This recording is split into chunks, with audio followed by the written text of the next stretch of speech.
everybody on this beautiful day. So now I know I tell you guys I'll make YouTube videos when I can, which is honestly true. Now I've been busy with school over the summer. I've been doing a practicum. A practicum is almost similar to like student teaching, but within my major it's called a practicum.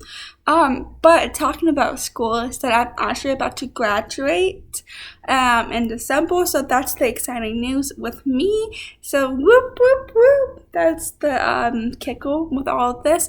But yeah, as you guys know, I like to talk to you guys about is how to advocate for you guys with disability, and also just someone without a disability, and how to advocate for yourself, especially with cerebral palsy. Now, today in my YouTube video, I actually want to talk to you guys about is self-awareness. So let's just get started with this wonderful YouTube video. So here we go. So actually, there were actually 5 different stages that you experience throughout childhood, and it actually starts when you're born and then it goes throughout until death. And so that's what it is that tells you different 5 stages, and then you go from that. But that is the experience that you go through. So one of it is that you have to tune into your own feelings, and then consider yourself, and then for others, and then you have to make sure your self-worth and your confidence. Now let's talk about the 5 different stages.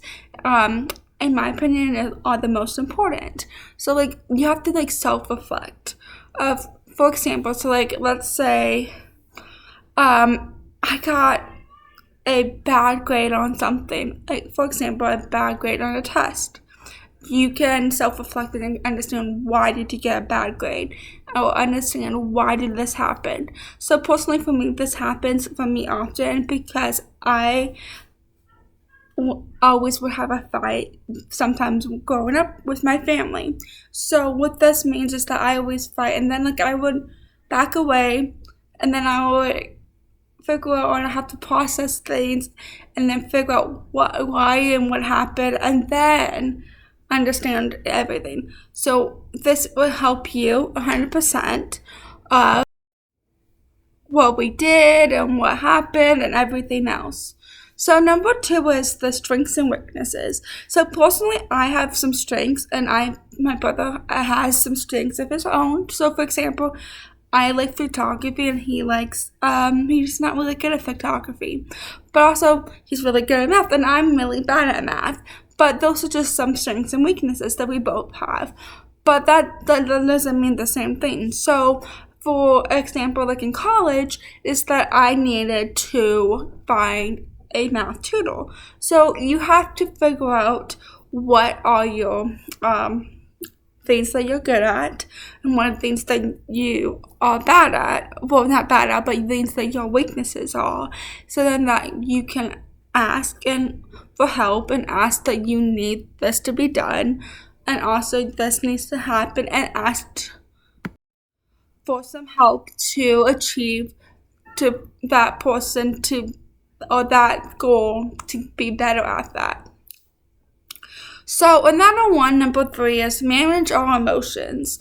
So for this means is that, for example, like I said, if I have a fight with someone, you have to make sure that you don't take out your anger out with someone. I used to be really angry at some things, and now I make sure that I try to reflect.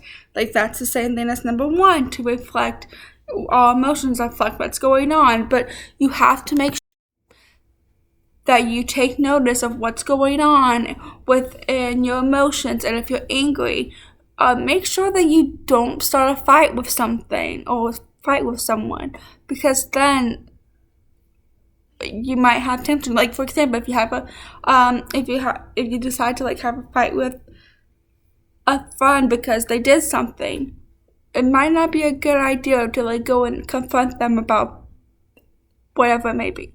It might be a good idea to self-reflect. So that might be something.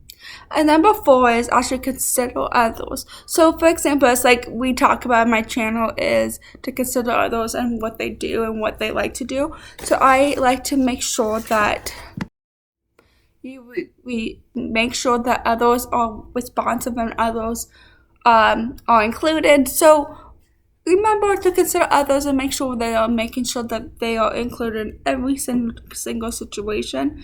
And number 5 is take criticism. So honestly, this is something that I am personally working on too, is that I'm very bad at taking criticism, especially when it comes to little things of children, like, oh, this is what it is, and oh, what this is.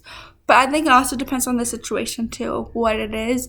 So honestly, this is something that everyone needs to work on, is to take control of the criticism and make sure that this is what it is, and make sure that you receive feedback in a nice way, and if you need to, but also make sure that you give feedback in a nice way, because you don't know how we communicate. Sometimes if we communicate with someone, you don't know how they're going to present it back to you.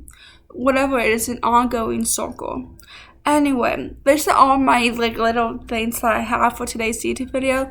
I'm sorry it's not really a good YouTube video, but thank you for being here with me. I hope you have a great day, guys. Bye!